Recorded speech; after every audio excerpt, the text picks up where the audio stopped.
rubrics as direct measures. When we talk about direct measures offer evidence of student learning.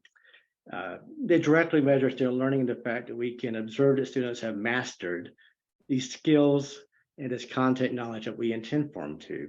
Exams are good examples of this. It's very clear whether students have mastered the content knowledge through an exam, through the writing of a paper, some other artifacts like that.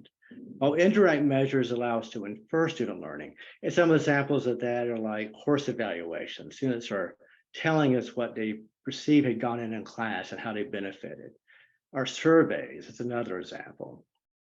Another example are outputs such as graduation rates. They don't only tell us that students have mastered the content and the knowledge and the skills, but they give us some insight into what students felt about it or some of the patterns in students' performance, but it doesn't really get exactly to that direct measure.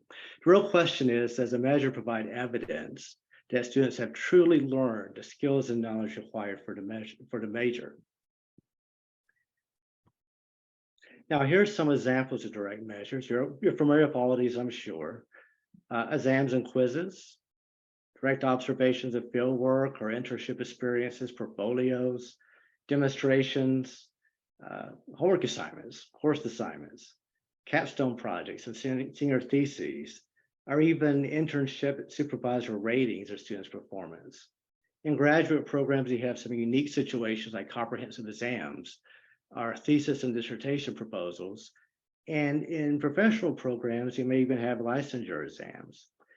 But something to consider with each of these is that, for a lot of these, you can use a rubric to score student performance on these different student work examples.